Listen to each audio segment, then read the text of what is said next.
What is good, everyone, and welcome back to SoBackSports, and we're so back with another episode. And today we have a very special guest on the pod. He's already been on the pod a while ago, and he's back. Rishab, aka the Windy City Productions. Great to have you, man, on the pod. Great to be back. Yeah, it's been a lot that's happened since the last time I was on the podcast. So excited Oh to yeah, talk quite more. a quite a bit has happened, especially like ever since that Patriots game that we both went to. A lot of great things that happened specifically. But before we get into this episode, please don't forget to like and subscribe to the channel and Rishab's channel as well. Always Slashing's channel as well to subscribe. And it really helps us out, especially growing this channel as well. Um, yeah, a lot of stuff has happened. How are we feeling, Rishab, about the season and what's to look forward to? I'm feeling pretty good right now. This is the most optimistic I've been in a long time for a Bears season coming up. It feels like us Bears fans say that every year, but this Mhm. year we actually have like reasons for the optimism. We're seeing like such tough practices being had. Our head coach seems like a no nonsense type of guy, super smart. Everybody respects him. I think that's the main like worry we had headed into last year was like how is our head coach going to mess this up, and he did mess it up multiple times. Like that was the only downside of like the whole team last year. It felt like there was other holds too, but the coach is the biggest one. So I think getting a good head coach in here that I think is going to be good. It changes everything. Like it changes the outlook of the season because then like the 50-50 games that could go either way, those are going to go in your favor if you have a good coach. And like, players that maybe are not like they didn't break out yet, or like fifth round, sixth round picks that need to be developed, they might finally be developed under this coaching staff. That was a big issue we had the last 3 years. None of Ryan Pohl's like late round picks really developed besides for Braxton Jones. I think that's going to change this year. Like we're going to see some of the later on guys also have some success because Ben Johnson's going to put them in a good position to succeed. So yeah, overall, I'm feeling really good about the season. I can't wait for it to get here, and I'm expecting a lot of wins this year. Oh yeah, 100%, 100%. Because I think ever since we got Ben Johnson, like things have been just looking a lot better. Because even like you said last year, with Caleb obviously being the focal point of last season, his rookie season, and but the issue was lingering in the back of our minds was Matt Eberflus and the coaching staff that we had. Obviously, we did get Shane Waldron, but that still was a big question mark in because we had JSN, like the media and Seahawks fans telling us like, "Good luck, guys." I mean, he's all right, but nah. But like, I'm just happy that at least this season, like the staff has been like full fledged, really good. From top to bottom, specific. Every hire has been calculated, and it's just a breath of fresh air at the end of the day that the McCaskies specifically are spending money that like to get someone to be good for us. Um, yeah, I just wanted to talk about like something that just happened in like how what 30 minutes ago, and Keenan Allen going back to the Chargers. Oh, I Uh, didn't see that actually. oh well, listen, I Yeah. maybe I'm not Shams, but I'm breaking the news now, I guess, to you, man. But yeah, Keenan Allen's going back to the Chargers. Had his 1 year vacation in Chicago, I guess, and now going back. Let's start with slashing, as well. Tell us what are your thoughts, and then we'll go to Rishab right after. I think this is gonna be probably the last year in the league. So, going back to the Chargers could be good. It could be good for the because I think Lad McConkey was talking about he's like excited to have a veteran presence in the receiving room, and I think it's a good target for Herbert because the year before he came to the Bears, like he had his best year, and actually like the most the most receiving yards he's ever had. So I think he's gonna be a good target for Herbert. So I think honestly it's a good retirement tour for him. I think he makes the Chargers better, and so yeah, I think it's a good move for the Chargers. I think it's a good move for Keenan Allen. I don't really think much of it. I don't think anybody else in the league was going to take him. He's pretty old. We saw him regress last year. Because I expected a lot more from Keenan last year, and like he was a lot slower in his routes. Like he was not like getting open as much. So I mean, I'm happy for him. He's going back to his first team. So it's good for Keenan, good for the Chargers too. Yeah, Rishab, you want to go next? Yeah, I mostly agree. Yeah, like there's not too much to be said about it because he's getting older. He's not going to be a star anymore. I think last year we saw him regress really like many areas, and it sucks. Like whenever the Bears trade for a player, that's when the regression happens. But I mean, he also dealt with injuries, right? And like that offense was so bad. So maybe we could see a return to Keenan. Like I think the year before he got traded to the Bears, he had like 11 or 1,200 yards, something like a really Yeah. good stat line. So that's definitely possible because he has Justin Herbert as his quarterback. And like they don't have many proven weapons there on that Chargers team. So it's a good signing for them, but it's also pretty low key. Like they don't expect him to be a superstar. So and Jim Harbaugh loves to like run the football too. So we'll see how much he actually gets the ball this year. No, yeah, 100%. Dude, I remember when we got that notification that Keenan Allen was like, it came out of nowhere too. Like it was just like, oh, we're trading for a wide receiver in Keenan Allen. Like that just felt like it was never gonna happen, or like didn't feel like in our radar, because usually like stuff like that would be like, circulating through Bears media. We'll be talking about it for months on end, and this just came out of nowhere. And I remember I was like I just picked up my phone and I was like, that can't be right. I'm getting sent right now. Like, there's no way. Like, and it sucks because I really did want Keenan Allen to work out here because, with the talent that he had coming in, I was kind of surprised that the Chargers would get rid of him and like at that point because, continuity is what matters in this league. And without, with Justin Herbert, he was trying to get that continuity. And I think the direction they were going to was getting Lad McConkey and sticking with Quentin Johnson, believe it or not. But like it's it's going to be good for Herbert. I think that he will have another weapon at his disposal, especially if you go back to Caleb's last year, like he was able to rely on Keenan Allen as like a safety net, like, and he especially on third down, third and long situations, like yeah, he's a lot older, but he will still give you those meaningful yards at the end of the day. But yeah, I'm excited for what Keenan Allen has to do. I enjoyed his time here specifically.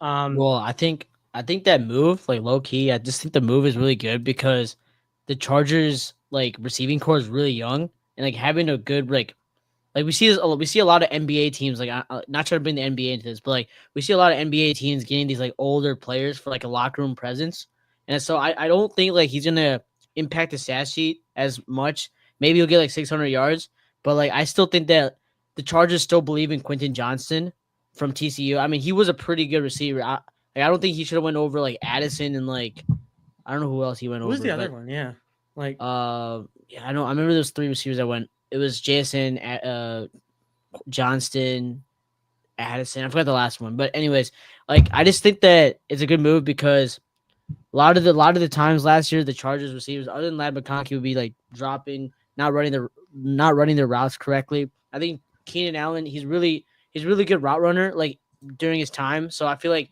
his veteran presence can like help the Chargers receivers get better because they have a talented quarterback. They can run the ball really well with Jim Harbaugh, and their offensive line is pretty good. So this could be maybe a piece that can really help Lad McConkey and Quentin Johnson take the next step in improving. So and make that leap. So I like the move.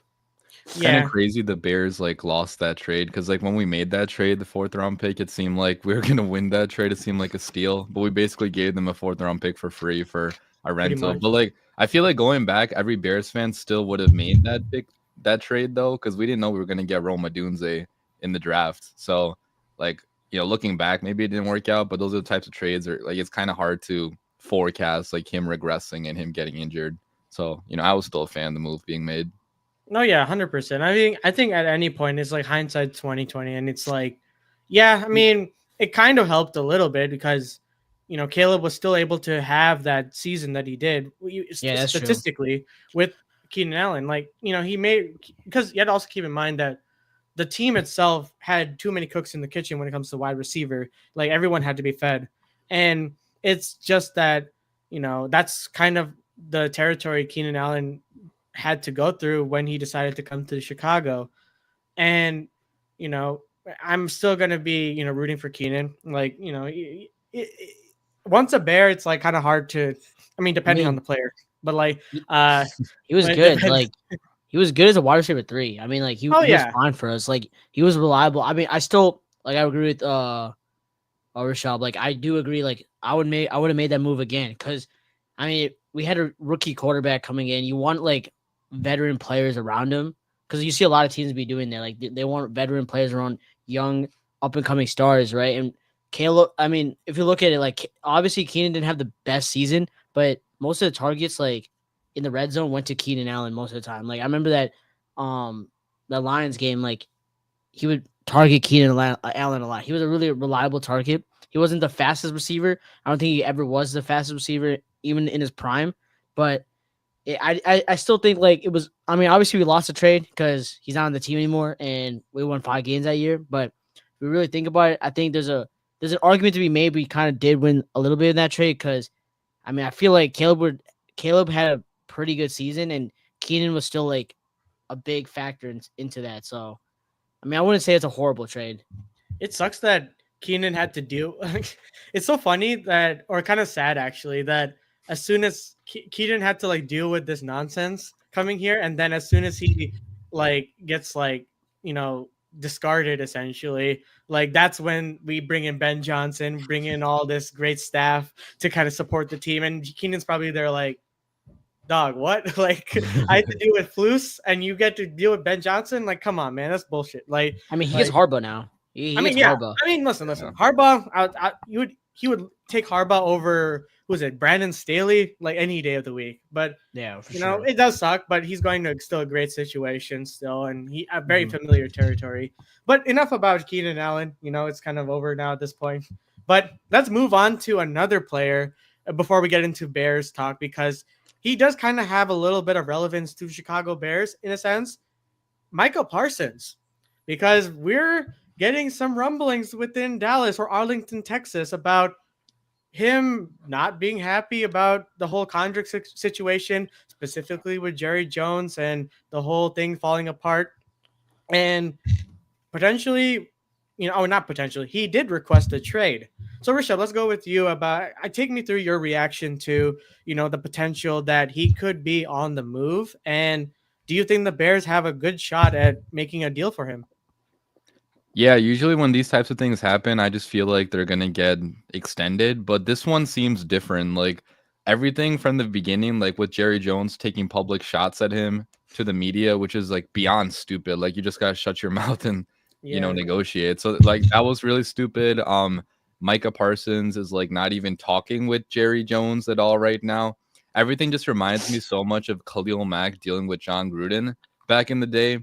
And we got so many reports about how Mack wasn't talking with Gruden, how Gruden was taking these shots at Mac too. So it's just eerie how familiar this seems. Like they're the same age too. I think Mac was the same age when he wanted his contract and got traded, or like around the same age. And they were coming off of really good seasons too. So I do think he's gonna get traded. Like I think that the Cowboys just like he doesn't want to play for the Cowboys anymore. He wrote out like a long, lengthy notes app statement where he was like, I don't want to play for Jerry Jones. I don't want to play for the Cowboys. When you do all that, I feel like you will get traded. That's what Roquan Smith did. He got traded.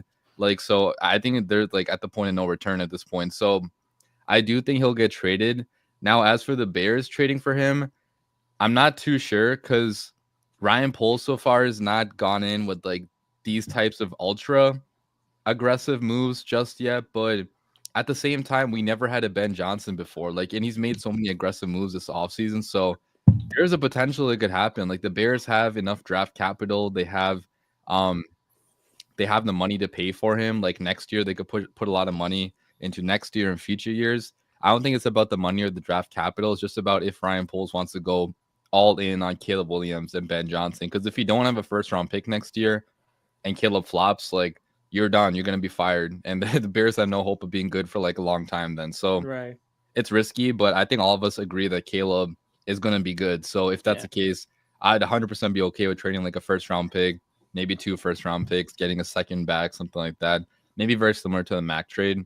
I'd be okay with doing that if I'm Ryan Poles. Hey, I mean, I kind of have to like disagree on one little bit. And listen, we've seen Ryan Poles be ultra aggressive, and that resulted in a second round pick essentially be given for Chase Claypool. So, I mean, That's he true. can be if he wants to, but the likelihood sometimes of it being like beneficial at times, like, listen, his right heart was in the right place at that point, but we'll see. But no, I mean, 100% agree otherwise. But yeah, Slashing, go next.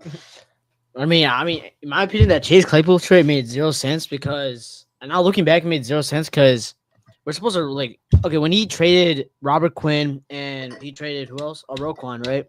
Like, it just didn't make sense because you trade them, so obviously you want to be bad, but then you're trying to give Chase Claypool, you're trying to pay for Chase Claypool like a first round pick. Basically, it was a first round because Dolphins lost their first round pick that year, so it was a 32nd pick in the draft, and you gave that pick away, and you're trying to it didn't make sense because you want to be bad, so you want to keep your draft capital. And yes, I still to this day don't understand that trade, but for Micah Parsons, again, I have a friend a friend that's a big Cowboys fan, and I'll be honest, a lot of these training camp what's it called trades never happen. I have to disagree with you. I don't think Micah Parsons can get traded. I've seen this happen before with Dak Prescott. I've seen this happen with CeeDee Lamb. I just think that they're going to pay Micah Parsons, which is a no-brainer. You have to pay him. He's, in my opinion, the best edge in the league.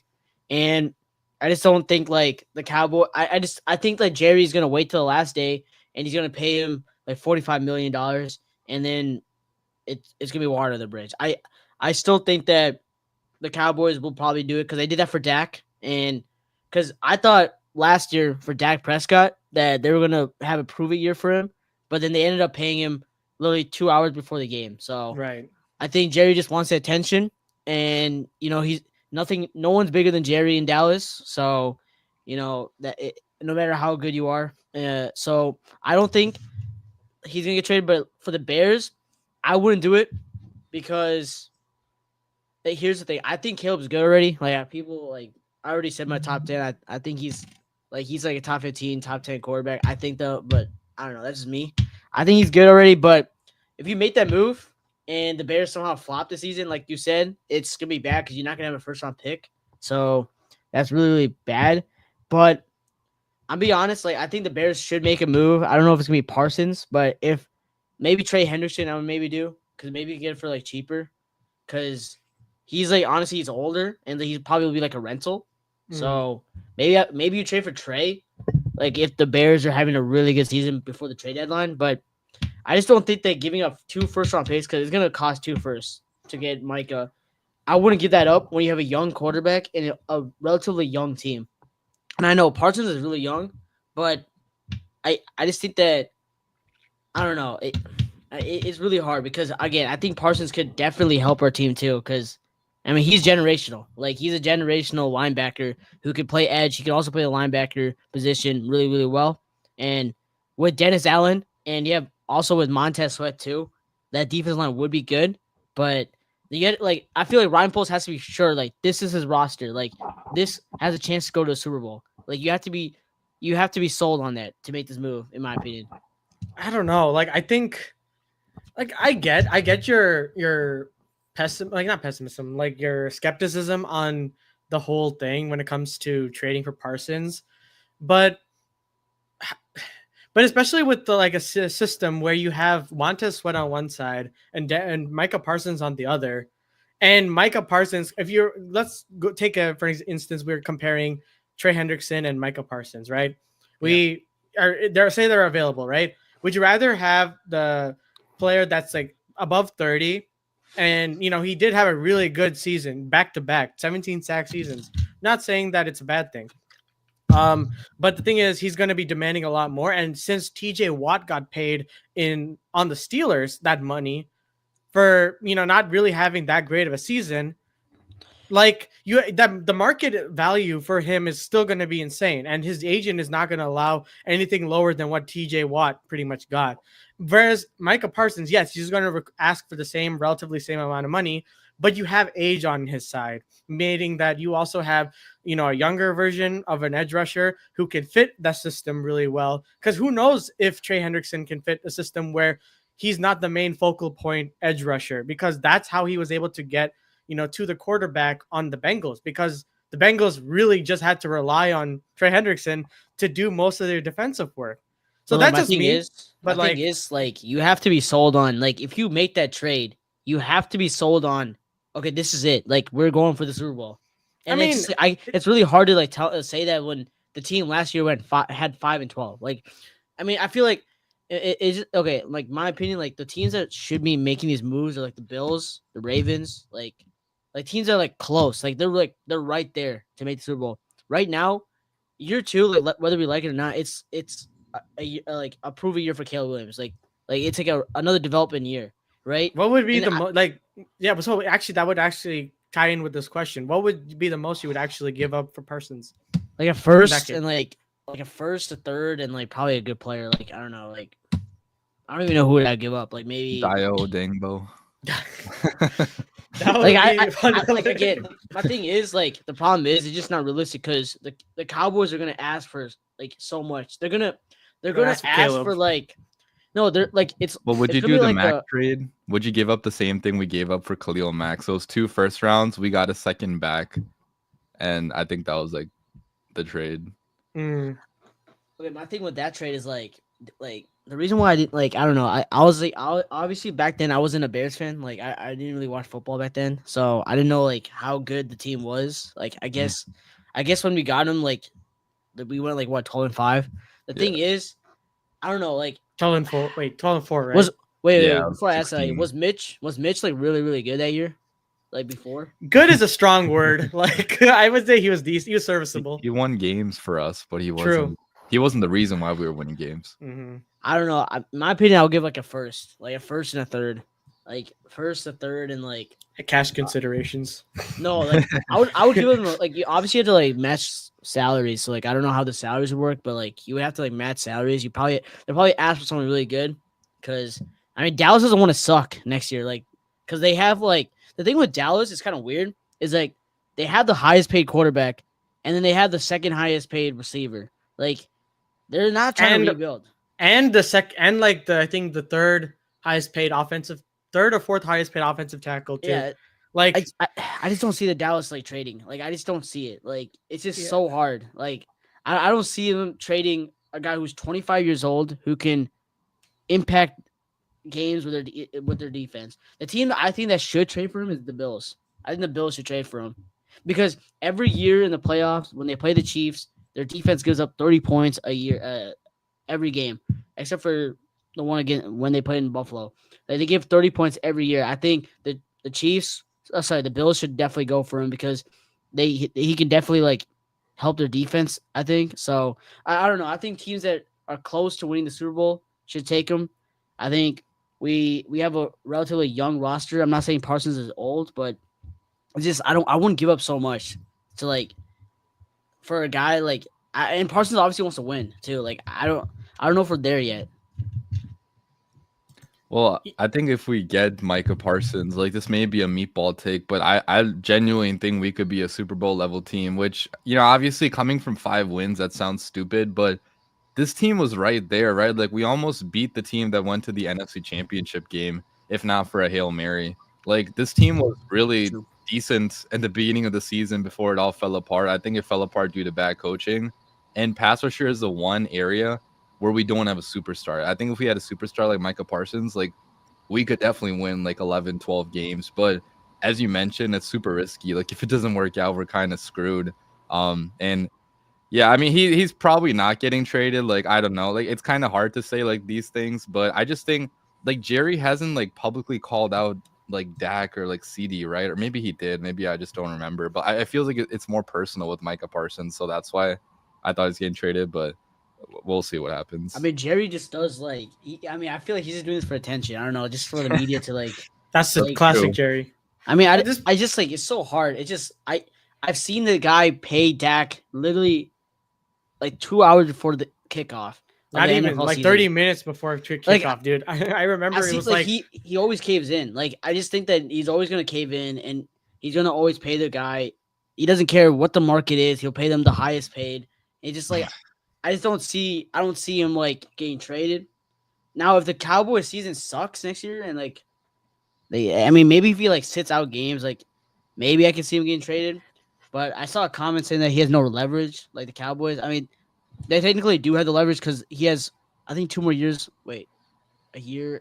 No, he's on year 5, so he has a year, and they can literally sign him for like, I don't know. I remember someone saying like the Cowboys do have leverage because they can sign him for like a mid, what's it called, franchise tag him? Is that what it's called? They can franchise tag him. Like that's my.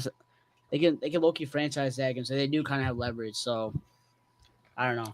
I don't know. I mean, I really feel like it would definitely help, especially with our culture now that it being a lot more shifted than what it used to be. Instead of it being, dude, at this point, like I wouldn't be surprised if like Micah was like saw what Flus put out on the hits principle and was like, I'm sick of this shit. I'm down. I'm out, bro. I can't do this. Like I could see that. But I feel like it's more personal towards, like you said, towards Jerry. Yeah. But anyways, let's enough talking about Micah, I guess, because we can go on and on. I can go on for days talking about him potentially being a Chicago Bear. But let's talk about training camp. We've had a lot going on in the last couple of weeks. I know that Rishab, you went to training camp, and tell us about your experience and what you've been noticing. You've been covering, making a lot of videos about covering training camp as well. So take us through some of your thoughts on what's been going on.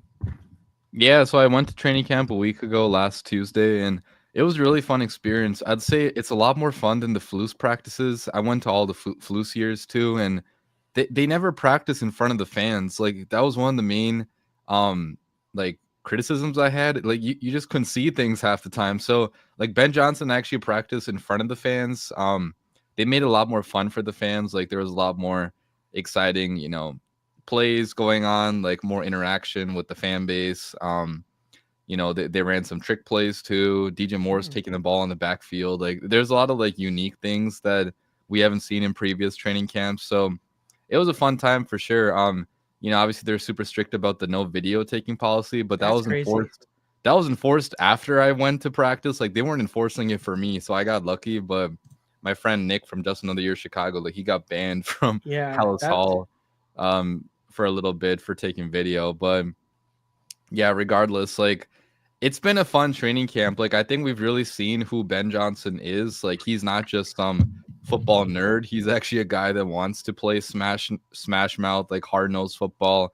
It's going to be a super aggressive, super physically imposing team this year. If you guys read the practice reports from today, reporters were saying it's the most physical practice they've covered in like 20 years, which like that's crazy. Even the most pessimistic reporters like Brad Biggs and all, like they were saying like we have not seen a practice this physical in a long ass time. A lot of players were just fighting too. Like there's 4 fights that broke out today. So I think the level of intensity we've seen out of training camp this year, it's been unlike anything we've experienced since the Lovie Smith days. And it reminds me so much of Kyle Shanahan in some ways because, even though Kyle Shanahan is like he's a creative genius, like he's really good at calling plays. He can out scheme you any day of the week. His teams are always really tough, like especially late in like November, December. Like they beat the shit out of Thomas Brown's Bears last year. You guys remember that game? Like it wasn't even close from the beginning, even though the Niners had so many injuries. Like we just got completely ran through in that game, and that comes down to physicality, discipline, like toughness, and those things are being installed right now in training camp. So I really love that Ben Johnson is doing a lot of good things in training camp. And talking about Caleb, he's had ups and downs for sure. We saw the downs at Family Fest. Like it wasn't a good practice for him, and the media is going to only focus on the negative aspects, but there's been so many positives to take away from Caleb too. Like his deep accuracy has been really good in training camp, I'd say. The training camp practice, like the question right here, it seems fixed to me. Like, it's hard to tell until the games start, because even last year in training camp, like I didn't think he had an issue with the deep ball. It's just that we weren't attempting many deep ball passes in training camp last year because of Shane Waldron. But this year, there's been multiple deep passes. he unloaded one to Roma Dunze today for like a 48-yard play. The practice that I went to, he, hit DJ Moore on the money. It was just pass interference. So I'm really optimistic about Caleb this year. I think that working with the guy in Ben Johnson, it's going to be like he's going to take that year 2 jump into being hopefully like a Pro Bowl type quarterback and 4K yard passer. Oh yeah, like I think the biggest thing for sure is like the improvement with the deep ball for sure. And 4,000 yards is definitely like a big goal I think he should have. And I've said it in a couple of podcast episodes as well. And I think it still stays true that one of the biggest key metrics for if like how successful his season is going to be is definitely going to be, can he get that 4,000 yards? Because he was 500 yards short, or like less than 500 yards short last season, with terrible coaching and so much turmoil. So imagine with like a competent head coach, a competent play calling, and a relatively more improved roster as well. So I think that should be like a good metric. Like he can be the first 4,000 yard passer. He also broke so many rookie records as well, which is not such a insane thing to do as a Bears fan. So like, I think you're right. Like there are a lot of things to be very optimistic about, especially with the amount of negative stuff that's coming out about in training camp, and we've kind of covered that as well. I think the positives just keep getting swept under the rug, like the deep ball specifically, because today he had like a deep ball to Rome that was like, I think it was filmed, but like it's been kind of circulating around Twitter. But that time will tell, and I think that connection between him and Rome is going to only thrive. And I just really hope that going into next season, it's going to be, I really hope. I just cannot. This cannot feel like, I swear, because like I don't know. I'm just at that point where it's like, if this doesn't work, then I don't know what will. You know what I mean? Like I'm at that point in like that. But Ankit, you can go next as well. Like, take me through your kind of takes on like training camp and your thoughts so far. Well, I mean, we haven't been there yet. We're going soon. I mean, oh yeah, we're going. Yeah. What day are you guys going? Next Wednesday, I think. Right? I think that I know it's the 13th. I don't know what day that is. Oh yeah, it is a Wednesday. Yeah. Okay. Wednesday, nice. yeah, Wednesday. We finally figured it out. Yeah, we got lucky. Like, wait, how did you get it again? How did you get it? Like I get like Bears text messages on my phone. So like they say like they added more practices, like tickets. Wow. So then awesome. I was actually late. I was like 10 minutes late, and then I somehow like got the last day. Like I don't know. I got lucky. Jeez. Have you guys ever been to training camp at Hollis? I have. Oh, okay. Yeah. But it was with Justin Fields. It was like we went 2022, 2023, and then last year was the first year we didn't go. And it was that was my favorite training camp. Yeah.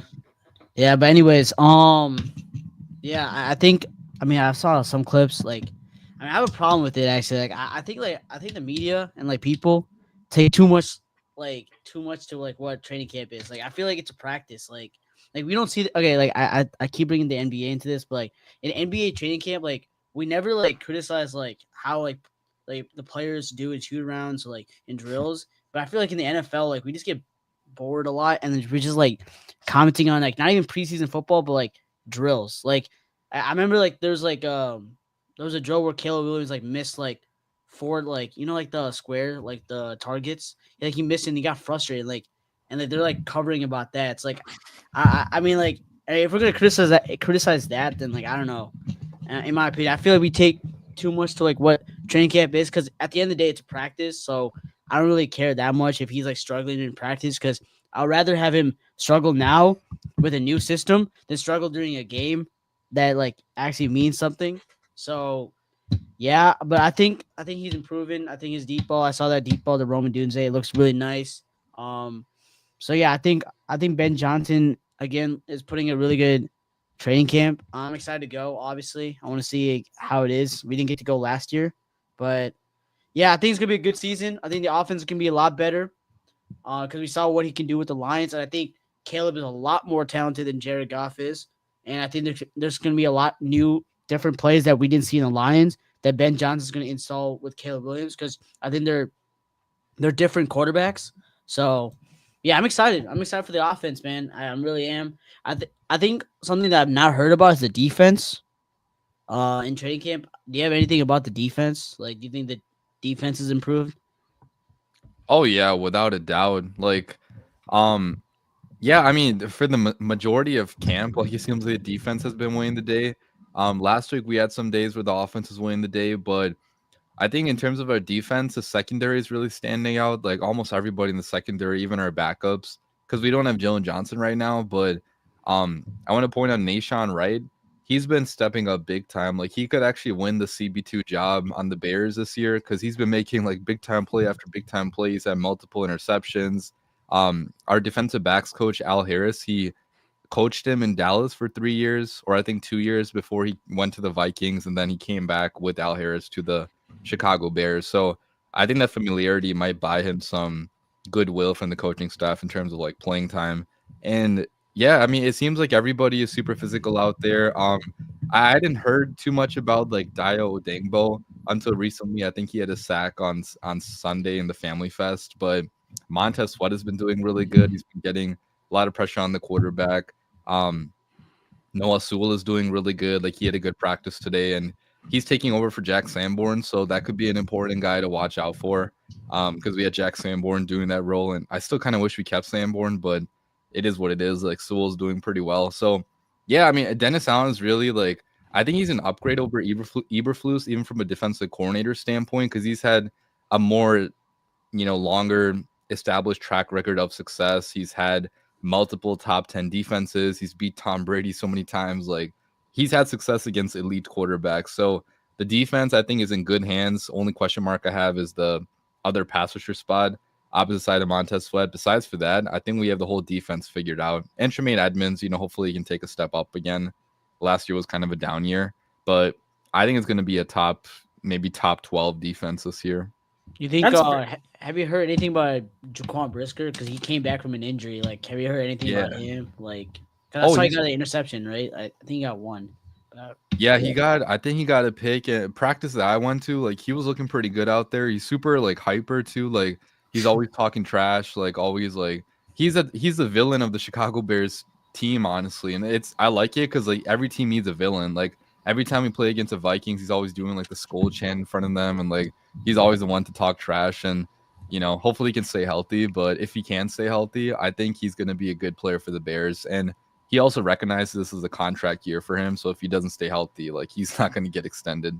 So you said someone else. So you said the cornerback one is Jalen Johnson. You think cornerback two might not be Tyreek Stevenson, or is he not playing that well, or is like what's going on with like Stevenson right now? I mean, it's tough to say. I just think the familiarity, because right now Tyreek is playing CB1 because Jalen is out, so maybe that would give him a leg up over Nashawn Wright. But I feel like I've just seen Nashawn Wright making more plays. Like his name is more, and maybe that's a good thing for Tyreek too, because he's getting targeted less. If we're not hearing his name. But at the same time, I just think the familiarity with the coach, he may choose his guy over Tyreek. Okay. Yeah. Speaking of Tyreek Stevenson, I mean, today, he was mentioned in the Ben Johnson presser as well, specifically. And, I think one key factor is that Tyreek is going to definitely, have a change this season. And I think with what, he's been praised because Ben Johnson mentioned that he talks a lot and he talks a little bit too much to the point where it's like, okay, calm down. But, he is a competitor. And the personality is there, especially for someone that's trying to bring up the energy in games as well. So, what is your expectation for Tyreek Stevenson next year? Because while Jalen Johnson is out right now, he's going to have to take a huge step in the reps as well. So, do you think that he'll have a bounce back season? And, what are your thoughts on that? Yeah, I mean, I'm a big Tyreek fan. Like last year, I was probably the last one to still be on his bandwagon until he got benched eventually. So I still think there's a possibility for him to be a good cornerback in this league. I think he just kind of has to get his mentality right again, because after the Hail Mary incident, his confidence just went to shit, I feel like. And I mean, how could you not? Like every week you see people just replaying the Hail Mary over and over and over again, talking about how stupid you are.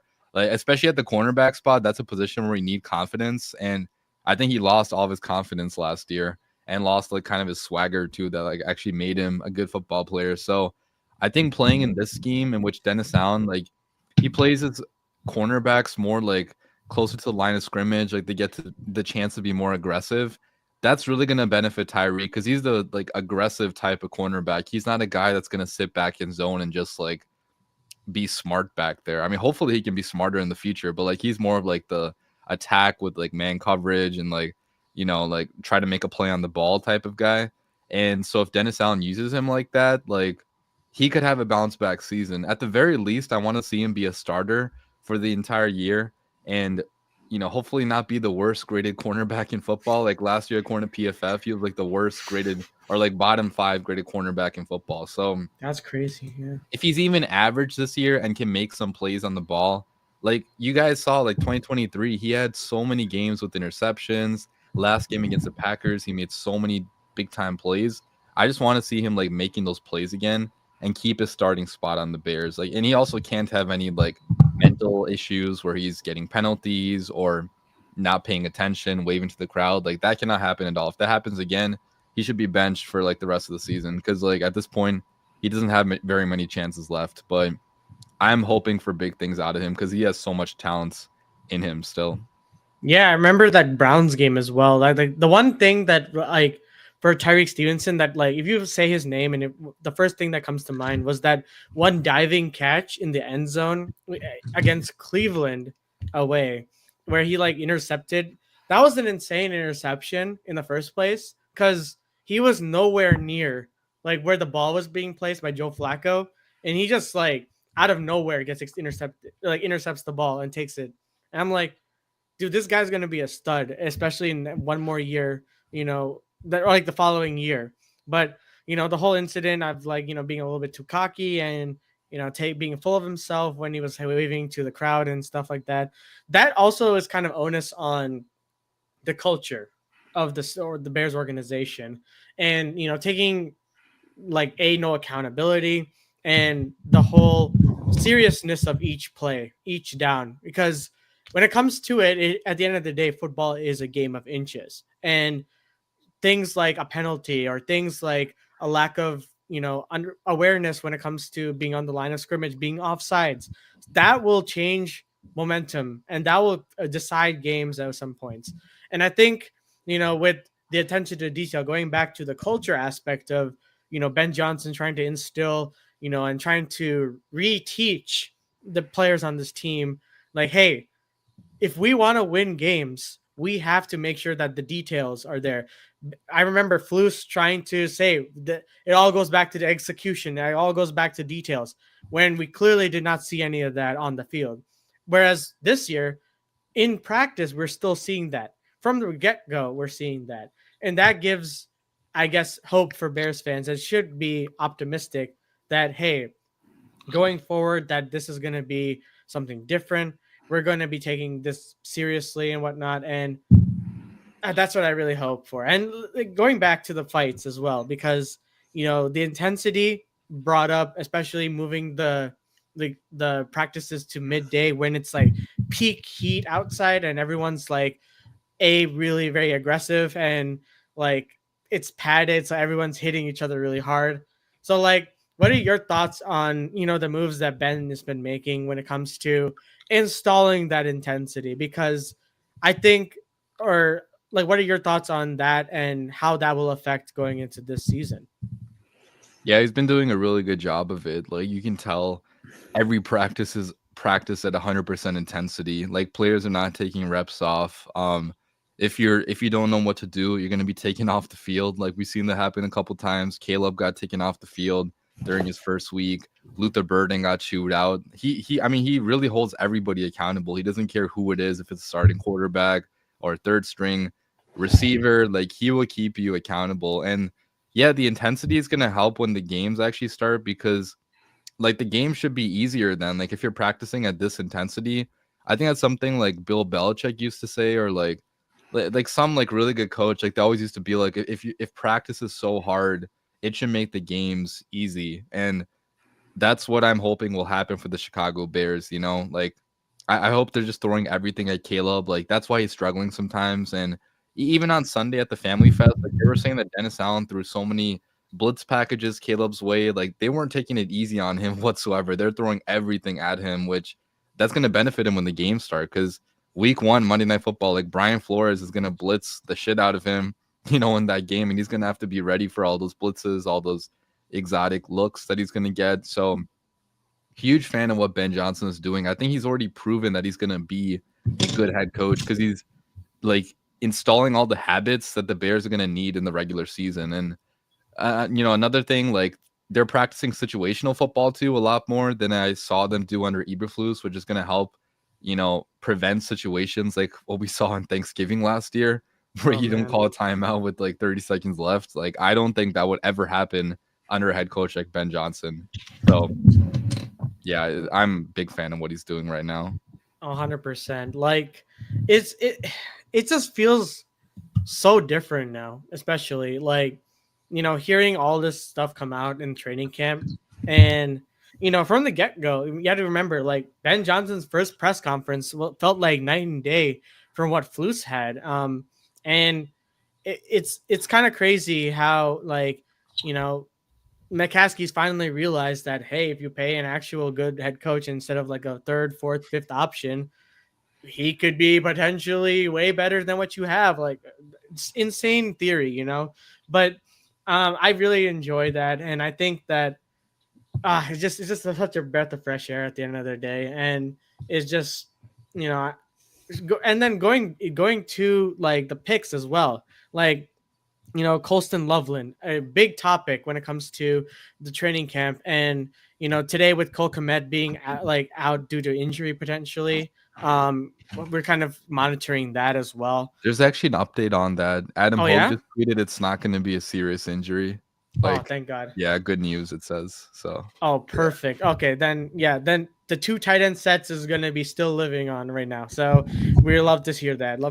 I mean, because it was kind of scary too, because it was like, you know, not only was there like, you know, a potential injury, but like he was also kind of like on the sideline, very frustrated, very like emotional about it too. So, you know, it was kind of a bit of a scary moment for Bears fans specifically. But, you know, Colston Loveland has been such a bright spot to this team, because I feel like no matter how like training camp went, the one common theme was two common themes. One is that the defense has been really solid every single time, and Colston Loveland has been making big plays for the offense. So, Ankit, let's go with you first, actually, and then we'll go to Rishab. Talk us through your thoughts on Colston Loveland and how he's been doing so far, and, you know, going into this season. Okay, I'll be honest. Like, I've not been paying attention to like a lot of the training camp like footage, because I mean, I'm not really on Twitter a lot, but I've heard good things about Colston Loveland. I feel like it's gonna work out. Because Cole Kmet already is a really good tight end, and I think back in Detroit, right? They had Laporta. They had Laporta. I forgot the other guy. Brock Wright. Brock Wright, yeah. Right? Okay. He was good. Like, I think Ben Johnson made that pick because he wants to run his own offense with a 2 tight end set. So, you know, I'm excited for that. You know, we tried to do that last year with Kmet, Everett, and it did not work out. Oh my God. I guess a play calling didn't work. So, one thing I want to know is if what's his name? What's that guy's name? Colston Loveland. If he's a good run blocker, because last year I think Gerald Everett, not a good run blocker. Even Cole Kmet in his career, not a good run blocker, better receiver. Like, if he's a good run blocker, this offense can finally run the ball. Because I think DeAndre Swift last year, like, he was honestly like had a better season than people thought, because he had like 900 yards, but like that offensive line was horrible. Like, could not run block at all. So if we have a good blocking, like good run block, I feel like our offense can get even better with a good run game. So yeah, I'm excited. I think it's gonna work out with Colston Loveland. It's a good pick. At the time, I thought Tyler Warren was a better pick, but if Colston Loveland's a better player, I'll be happy with that. So yeah, that's good. Yeah, I agree with everything he said. Basically, like, I think he's going to be a bigger part of this offense than people realize too in his rookie year, because like he could play like that big slot role in Ben Johnson's offense, and like in the middle of the field he could be getting the ball a lot. And we already know Caleb loves throwing to the intermediate portion of the field, like the short intermediate portion. He attacked that portion a lot last year. That was a vast majority of his targets. So if you get a guy in Colston Loveland that can make some magic happen after the catch, which is where he's going to be so different than Cole Kmet. I love Cole Kmet, but like he can't get too much yards after the catch. He just doesn't have the athleticism to turn up the field and make a quick spin and like go for 20, 30 yards. He's done it sometimes, but not against really athletic defensive backs and linebackers. So I think it's a cheat code, honestly, to have Colson Loveland on this team, because there's just like there's no formation in which it's gonna be easy for the defense. Like if you go with 3 receivers, you got Luther Burden, Roma Doomsday, DJ Moore. If you have 2 tight ends, you have Cole Kmet, Colston Loveland. We got Swift and Roshan here. I'm not the biggest fan of our running back rotation right now, but at least Swift has done some things in the NFL. But yeah, talking about Colston Loveland more, like he's shown the ability to do everything. Like he's blocked super well, like you mentioned. Like I think he's done pretty good in run blocking. I mean, the Bears, whenever they've tried to run the ball in training camp, it's been working for the most part. Like today they had a run heavy day and the offense really succeeded. Roshan Johnson had 2 touchdowns. It was a pretty good day. So, he's shown the ability to make the highlight reel catch, to block, to, make stuff happen after the catch. I think he's going to be a slam dunk pick for the Bears. Like I think he could very easily have, 600 yards at the very least in his rookie year, which for a tight end, that's pretty good in your rookie year. Oh yeah, 100%. And especially coming off after a season with Brock Bowers on the Raiders, like who knows? Like 600 with Cole Kmet too. Well, so you think like okay? So I'm sorry. Like, do you think Cole Kmet's gonna be like, do you think like what's your projection for Colston Loveland? Do you think he's gonna be like gonna take over tight end 1 after the season, or do you think like because you're saying he's gonna have 600 yards with this stacked offense, like you're gonna have to feed the ball to like a lot of players. Like, do you think Colston Loveland's gonna be tight end 1, or you still believe in Cole Kmet being tight end 1 for the team? Well, I think Loveland has the ability to get 1,000+ yards, but he's definitely not going to do that in this offense with how many mouths you have to feed. But to answer your question, like I do think he's going to be tight end 1 like pretty soon, like early in his rookie season, because like Kmet just simply can't do the things that he does. I mean, I'm a fan of Kmet, but he just can't move the way that Loveland does. Like you saw the routes that he ran out there during the Family Fest and everything. Like it kind of reminds me of like Travis Kelce or Brock Bowers. Kmet is not that. Like he's solid, but he's not that. So I think very quickly he's gonna get a good target share. But I mean, Kmet's still gonna be used too, though, like in the end zone maybe for like some of these 2 tight end plays. So yeah, it's gonna be hard to get the ball to everybody though. Yeah, exactly, and that's kind of crazy to think. Like, looking back a couple of years ago, like the fact that if you told us that we were going to have this stacked of an offense in terms of weapons, it just seemed unfathomable at the time. Like, because now we have 2 good tight ends, 3 good wide receivers, a good quarterback, a couple decent running backs. Like, this doesn't feel like a Bears team of like the modern era. You know what I mean? So the fact that it is like that is, great in general, because if that's what it will take for us to A, win games for first and foremost, and B, get a quarterback to get 4,000 yards, I'll take it any time of the day, any time of the week. But yeah, I mean, like there's a lot to really look forward to. The running back position is still going to be a big question mark, but do you think that Kyle Monangai is going to get some, production, especially this season? Because I feel like they're trying to hint at, him getting more reps than Roshan Johnson, especially after today. Do you think that he can be the potential RB2 over Roshan? Is that a potential to happen? What do you think? I think it's possible for sure. Like we've seen 7th round running backs get RB1 carries too, like pretty often, honestly. Like in the NFL, it seems like Kyle Shanahan finds a new 7th round running back every single year. We saw with the Chiefs, Pacheco, like 7th round guy, won a Super Bowl, right? So like it can be done for sure. And I think it depends more on the run blocking, honestly. Like if the run blocking is good, it can make any running back look good. Like you just got to be decent, at least like have decent vision. It seems like Monangai has pretty good vision. Like he's a very good all around back. He has some power. He has some vision. Not very very fast, but he broke some big runs through in college football. So I do think it's possible just because Roshan has not really gotten much carries. Like he's probably just gonna be like a goal line short yardage back more than like a every down back. That's fair. Honestly, Yeah. I'll honestly take that. And the thing is, personally, as a fan of Roshan Johnson, I really been kind of rooting for him, like to take that next step. But just that I felt that last year it was just not going to come to fruition with how they were scheming the running back. If Swift couldn't get a decent kind of showing for it, then what chance does Roshan to have to do so either? So I mean, that's all I could really hope for. I really hope either because I think that's going to be the big thing going into preseason as well, which kind of leads me to our next topic before we kind of stop the podcast. But Dolphins Bears have a joint practice this Thursday. Is it Thursday or Friday? I think Friday. Friday, and then the game obviously on Sunday.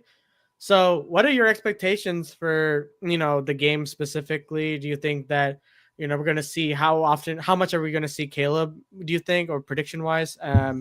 And yeah, let's just go with that. I think Caleb gets one drive, and if the Bears score a touchdown, that'll be it. If they don't score a touchdown or maybe don't score any points, I think he'll get 2 drives. But I don't anticipate him playing too often, or sorry, too much, because we have the joint practice on Friday, and a lot of the times they use the joint practice as like a better measuring stick than the preseason games, because like you don't want to show the entire world what you're running in preseason, but at least like in the training camp practices, well, actually, those are open to the public too, so I guess it's not going to be secretive per se, but you get a good amount of reps in there. So like if you already get the reps in there, maybe you don't need them as much in the preseason games. But I don't know. Like I don't really. Do you guys know what Jared Goff did under Ben Johnson in preseason? I'm not too sure. Like I haven't looked that up. I have no idea. I feel like. I think it's different though. It's different. It's like he was, Goff is like a veteran though. Like normally veterans don't even play in this preseason. Like I don't know. I think Caleb gets 2 drives. I think maybe I don't know, but I agree with you. Like it depends like how he plays in the joint practice. Like maybe he like plays so well that he doesn't even play.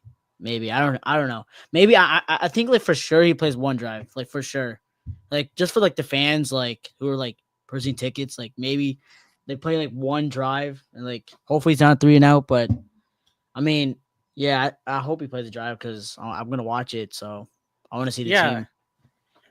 Listen for our game that we're gonna go to, like the Bills one, like for sure. I really hope he has a couple, like at least 1 or 2 drives, like max, I would say. But the Bills game, there is a big like QB duel that we're going to be seeing in Soldier Field, and that is Case Keenum / Tyson Bagent versus our boy Maserati Mitchell Trubisky. Why does he get that nickname? Why does he have that nickname, bro? I don't know. I it stuck with me for like I don't know how long. Like I think since 2020. Like for some reason, I've just been hearing that. We're just giving Maserati to everybody now. Yeah, exactly. I'll be giving him because at least he has some legs at least. But anyways, I'm excited because they'll be like the first time I'm seeing Trubisky live, which is like say what you Trubisky live in 2018. Oh man, never did. I didn't go to Bears games back then. It was like I only see it on TV, and like I only witnessed like it from the comfort of my home, and it wasn't usually comfortable. So like I think it'll be cool to see and it's like it's nice to see Trubisky like living life and being that backup role that he like really probably desired the whole time because he's like, oh, this is nice, don't have to really care. But yeah, it's gonna be cool, and I think like the big QB battle with like Keith Keenum and Tyson Bagent's actually kind of ramping up more now because Case Keenum obviously has the experience. Like he's been in the league for multiple years and he's like a true veteran. And with Tyson Bagent, it's like he's going into year 3 now. So before this is like the last bit before we kind of stop the pod, but What are your thoughts? Who do you think is going to win out QB2 battle? I think it's gonna be Tyson Bagent. Hmm. Like, I don't know. He's just well. I mean, I think you're gonna keep Case Keenum too, like as QB3 on the practice squad. But if you put Tyson Bagent on the practice squad, he's gonna be picked up by a different team. I feel Hmm. like. But if you keep Keenum on the practice squad, I don't think it's gonna be picked up by anybody because he's a veteran, right? So like. I think Tyson can win you some games in this league. He's not a great quarterback. Like the Tyson Bagent fan club that wants him to start over Caleb, they're just beyond stupid. Like it's not even worth talking about that. But Yeah. as a backup quarterback, I think he's more than fine. Like he can make the throws that you want him to make. He can sit in the pocket. If you have a good run game, good offensive line, you can win games with him if Caleb is going to be out. So I would definitely keep Tyson as a backup. I think he has potential to be a good backup quarterback. I think before I'll let Ankit speak, but like I just want to say if Tyson Bagent is on the practice squad, that's actually a really good point because I'm worried that the Browns are going to take him. I cannot allow that. They can't keep hoarding the quarterbacks at this point. Like they just signed Tyler Huntley. They have like 6 quarterbacks on their team. Like how's that even possible? Like how does that even happen? Like how do you have 6 quarterbacks on your roster? What does that make sense? This is like some like fantasy football type beat. Like what's going on now? Tyler Huntley is literally Walmart Lamar. Like literally, they literally look exactly the same. Like the back when he had the braids. Like, no, I think I mean, I don't really care that much about who's the quarterback too, because I think Caleb's gonna play all 18 games and play all the games. No, I mean he did last year, and like we like had 68 sacks, so like I'm confident about that. But yeah, I think Tyson Bagent, because we saw him play. Like he was pretty good like 2 years ago with us. So I think Tyson Bagent wins it. Yeah, I mean I don't really know who Case Keenum is. Was he good? What do you mean you don't know? You don't know Case Keenum, the guy that literally Oh took yeah, that? the Vikings guy. Yeah, the Yeah, Vikings guy. Oh unfortunately, no, that's but that's actually honestly, dude, I hate when like division players come to our team, man. They always become worse. Like actually, Mercedes Lewis, specifically Robert Packers Tanyan, players. Yeah, Robert Tanyan, like Lucas trash, bro. Patrick. Lucas Patrick. Who else? Luke Getzey. It's always a Luke. I swear. It's like, Well, Luke Getsy's like, I was so happy he got fired from the Raiders. Like that dude, it actually was so made my funny. day. That made my day. That actually made my day, man. That guy was horrible. Yeah, As a I Mr. don't Screen understand. Pass, Mr. Screen Pass. Like, oh, like we did it the first time. Let's do it again. Like the defense is like, I don't know. Like he's so stupid, bro. I generally hated that guy. He actually ruined Justin Fields' development. Like actually, like single handedly made him run the ball every time. Didn't let him pass the ball. Would only do like screen passes. Like actually ruined watching Bears football. Like actually, and then we got Shane Waldron after that. Like I don't know. I'm Yeah, just happy. I'm happy finally we got a guy who's actually proven, who actually has, called plays for a successful offense. Like instead of like a quarterback's coach and like, I mean, I think Shane Waldron was a coordinator, but yeah, I'm just happy we finally got someone like that. yeah. Well, that's going to conclude this episode of the SoBackSports podcast. Again, as always, thank you, Rishab, for joining us today. Really appreciate it. I really appreciate everyone tuning into the pod as well. It really means a lot to the channel. Always remember to like and subscribe as well. Any final comments before we head out? No, thanks for having me on. It's been a blast and excited for Bear season this year. I hope like our hype actually turns into something real this year, but I'm optimistic it will be. Oh yeah, I hope so too. But yeah, always remember to subscribe to Rishab's channel and slashing as well. And yeah, that's gonna do it for today's episode. Thank you guys again for watching, and as always, we'll see you guys in the next one.